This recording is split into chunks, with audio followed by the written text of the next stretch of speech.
Hey, thanks for making it to Veterans Info Tap. I'm glad you made it. Look, I wanted to talk to you about high value claims. Now, for those of you that have watched my videos for a while already, maybe if you caught it, know my stance on high value claims. And for those that haven't, you're about ready to get it.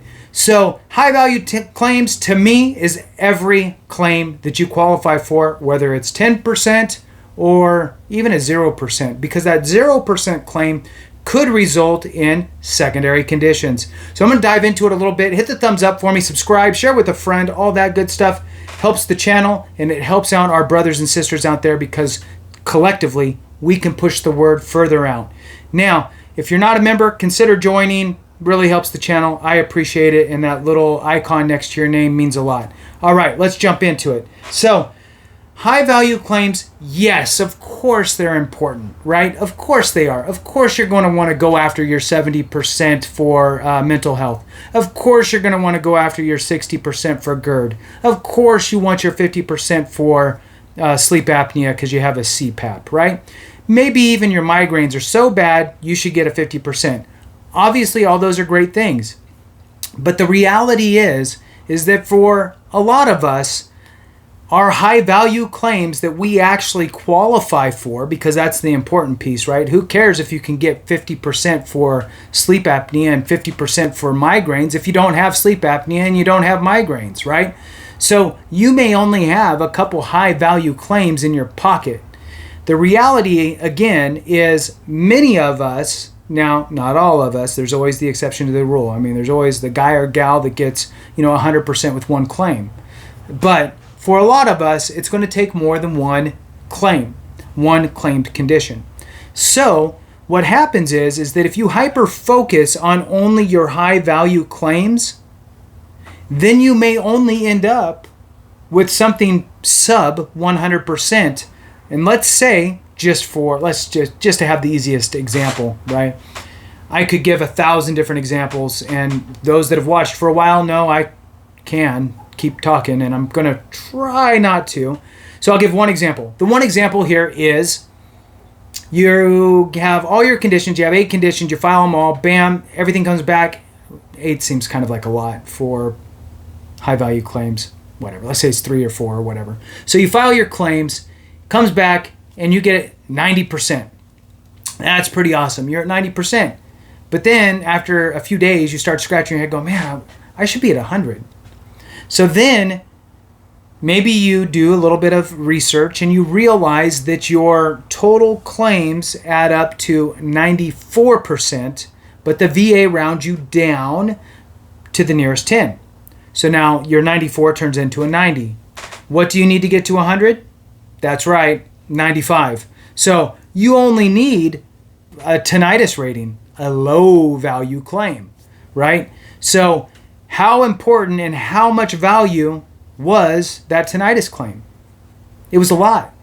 Because not only did you miss out on doing it the first time, which means you lost out on any back pay. Let's pretend for a second that you filed an intent to file. Then you waited 10 months. Then it took the VA 10 months. So now you got 20 months of back pay that you had, but you never filed for tinnitus because it was a low value claim.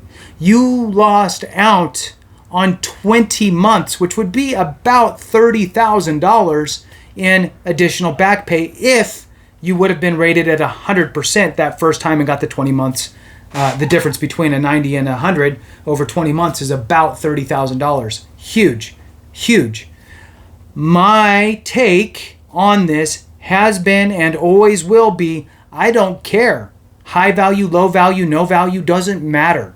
File for what you qualify for, especially if it's your first claim, because you might need it to get over the hump to the next rating level, whether you're going from 50 to 60 or 60 to 80 or whatever, right? Doesn't matter. So very, very important. Now, 0%. 0% is a win if that's all that you qualify for is a 0. Okay. Now, there's 2 different mindsets that I have anyway with, and this, I'm on a little bit of a tangent, and I'm sorry, but let's roll on with it. So, me with my blue screen. So, there's a couple different things here, a couple different factors that I want to talk about. And one of them is you should always document your claim with evidence that supports the proper rating. Okay? So, in other words, if you rate for a 30% rating, you meet all the criteria, then you should get a 30%. But the VA is not mind readers.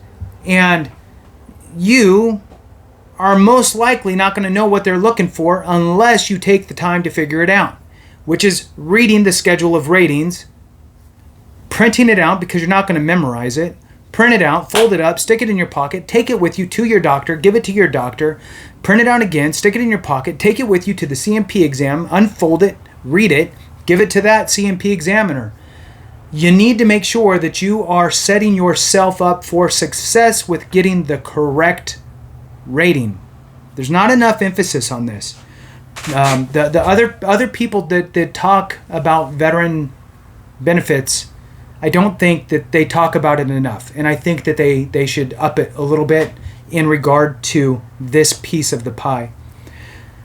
So now that's one aspect. Make sure you get the right rating. Then if the right rating is a 0%, that's okay. It's okay. If you're only supposed to get a 0 because you don't meet anything for the 10 or the 20 or whatever, then you don't. But you got to sign the appropriate rating, and that's all that matters. But now, with that 0%, two things can now happen off of that. One, could get worse in time. You're going to file for an increase later. The other thing is you could have those secondary conditions that hinge off of that. And now you have additional ratings that you can have. So the first piece, again, was make sure that you get that appropriate rating. Okay? And then the second piece is utilizing those 0% as secondaries, or for secondaries potentially, right? So, I mean, really you want to look at every condition. Every condition that you have may have secondaries. And sometimes what will happen will be we'll get in our own mind and go, well, I don't know what's secondary to this or that. Just Google search it. Google search conditions caused by whatever you have, right? By X. Or conditions that result because of this. And just start different words, right? Kind of wordplay it a little bit. Try different variations. And you can even use secondaries, right? So secondary conditions due to X. Type in like 3 or 4 or 5 different variations of saying that, and things will come back. And you'll see studies. I've seen studies. Studies have shown that, this is caused because of that. Or, the likelihood is 63% that somebody who has this is going to come down with that. Now, you have a study that says that it's more than 50%, right? Because in this case, I said 63. Take that to your doctor. Now they can write you a letter that states that it is at least likely as not, because look, there's a study right there, and they can reference that study in their Nexus letter for you. And now the Nexus letter is not the traditional in this case because it's for secondary. So your Nexus now is to your service-connected condition for a secondary, right? So a service-connected condition, so now I'm going off on a tangent, right? I'm just trying to educate everybody and let you know so everybody's on the same page.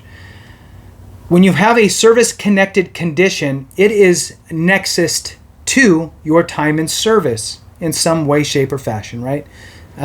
So your service-connected condition is nexused to your time in service. A secondary condition is nexused to a service-connected condition. So it's because of this service-connected condition, I now have this condition. So you can get a Nexus letter for either one of those things. All it's saying is show me that this thing is tied to whatever it is, right? In this case, for secondaries, you're tying it to a service-connected condition. So with that, just wanted to throw that out there to everybody. My view on high-value claims, and really, it's a no-brainer. Of course, you should file for your high values, but don't neglect your other claims because those might be lifesavers and could ultimately cost you thousands and thousands and thousands of dollars. So with that, we'll go ahead and conclude it. Thank you so much for watching. I really appreciate each and every one of you. And remember, if we don't take care of each other, something went wrong.